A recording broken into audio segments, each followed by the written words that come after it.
Guys, the Apple Studio Display is about to get its first real upgrade, and if the rumors are true, this is the Studio Display that you and I have been waiting for, and it solves the biggest problem with purchasing a $1,600 monitor from Apple: the display, the webcam, and those ports. Let's get into it. Now, Apple is no stranger to shipping high refresh rate displays. They ship in a ton of their devices, but it's strangely absent on the $1,600 Studio Display. Even by modern standards, when you look at the Studio Display, it's got a beautiful 5K panel coming in at 5120 by 2880. All right, it's got a crispy 218 pixels per inch, but the screen refresh rate is locked, as well as having minimal brightness, making the Studio Display feel like it's quite antiquated, even when it came out in 2022, which makes the $1,600 kind of feel like a punch in the gut. You know what I mean? When you spend it for that money. Now, I know this because I've purchased two of them, and I think they're great displays. But even in 2026, we need a lot more here from Apple, which is going to be my first biggest complaint, is going to be with the display and the screen brightness, as well as the refresh rate. Now, let's break it down why it actually matters to you, because having a high refresh rate display is more applicable to you than you probably think. Now, a high refresh rate display isn't just for people with fancy computers anymore. Whether you're playing video games in Apple Arcade, you're creating content in Apple's Creator Studio, which they just launched, or just navigating Mac OS, having a high refresh rate display makes everything noticeably smoother, much more enjoyable to use, as well as when you're multitasking, scrolling, or you have long sessions in front of your computer, it reduces eye strain, and it just makes the experience all that much better. Now, this is where the rumors really start to get interesting because they're diverging. You got some people saying 90 hertz, you have others saying 120 hertz. 120 hertz makes complete sense. So you have the MacBook Pro, the iPad Pro, as well as the iPhone 17 lineup, all supporting 120 hertz refresh rate. 90 hertz, you really start to think about it. Why does that make sense? Well, it would make sense if they brought this technology down to the brand new M5 MacBook Air, as well as the M5 iPad Air. Now, those rumors are for a different video, so you should get subscribed if that's your thing. But either way, anything above 60 hertz is a meaningful upgrade, because when you look at 60 hertz, it's like the pixels are moving so slow. It's almost like when you use a dial-up modem for the first time and you're like, oh wow, this is ridiculous. I might have just dated myself, but either way, I think that increasing the refresh rate on the new Studio Display is probably one of the best upgrades that could come to it this year. While refresh rate fixes motion, it's screen brightness that fixes visibility. And the Studio Display, it's got 600 nits of brightness, and that's impressive, but not in 2026.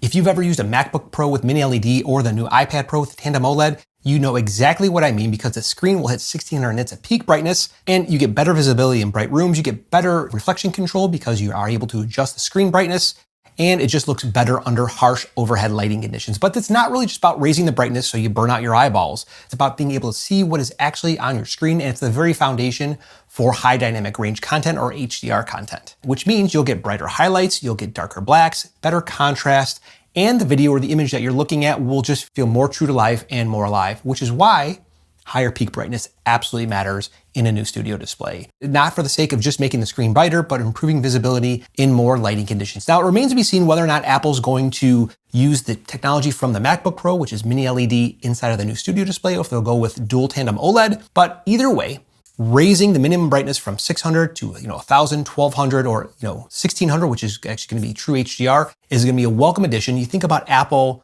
a lot of their messaging is shifting to creators, positioning their products around creators, and that's what creators want. It's going to make a huge difference, and it makes the LCD panel that's currently on the Studio Display even more out of place. Now let's talk about the terrible webcam. Now, my second big complaint is with the Studio Display's webcam, as I like to call it, the potato cam. The Studio Display uses a 12 megapixel ultra wide camera with center stage. On paper, it sounded good. Apple in the keynote, it sounded great, but in practice, it is one of the most criticized parts of the Studio Display.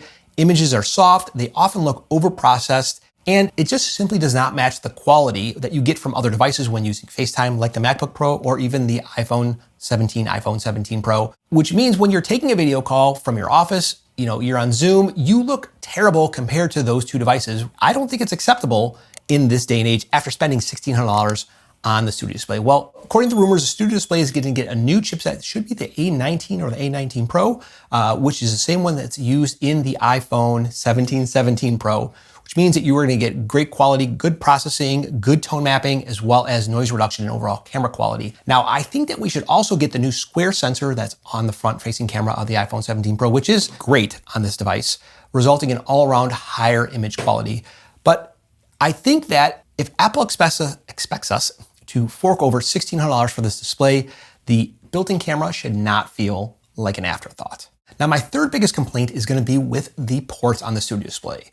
On the back of the Studio Display, we have one Thunderbolt 3 port that connects to your Mac, and then 3 other ports that are going to be for peripherals. You know, if you want to connect drive, some type of monitor light bar, anything that you want to connect to your Mac and you want to go through the hub that is built into your Studio Display. But what is strange here is that these USB-C ports that they have, they are older technology and they strangle the throughput out of your device. Well, the problem is that you buy the Studio Display, it clearly lives at the center of your desk.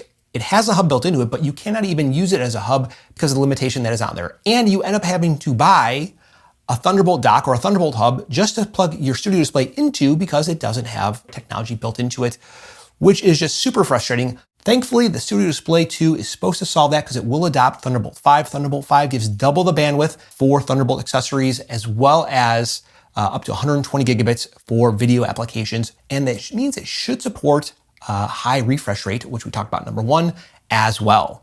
Now, maybe, just maybe, if we pray to the Apple gods, we're going to get daisy chaining, which is the ability I could take a Thunderbolt cable, plug my monitor into that monitor, and those 2 monitors will be driven off one another. I don't have to consume another port on my Mac if my Mac supports it, which would be great as well. Now, all of this is unconfirmed, right? You know, it's just the beginning of February. These monitors are supposed to come out in March. We'll wait and see what happens as we get closer to the date, but I think that as we get closer to the date, those details are going to just get more clear. And, you know, where there's smoke, there's fire for sure. But one thing we have not talked about yet is price. If Apple can deliver on, you know, not just the high refresh rate display, not just a brighter display, not just a better webcam, as well as having Thunderbolt 5, there's a really good chance that the cost of the Studio Display is going to change. It's going to be $1,700, it's going to be $1,900, $2,000. I don't know, but I think that at that price point, it makes it a lot easier to justify because you're getting more value from it. Now, today, the Studio Display costs $1,600 for that basic stand, or it's like maybe $1,900 for the tilt and height adjustable. It's not a bad deal, but it is bad value. So when you have these new features that we're talking about in today's video, in the next version of the Studio Display, it makes it that much more justifiable. And I think it's a little bit easier of a pill to swallow. It's not cheap by any means, but it's easier to justify. Now, if you absolutely cannot wait for the next Studio Display, I would suggest checking out LG's ultrafine 6K monitor, which I reviewed here. That would be the one for you. Otherwise, make sure you get subscribed for more content just like this. Guys, my name is Mike, and next we're talking about the iPad M5. So I'll see you over there. I'm out of here.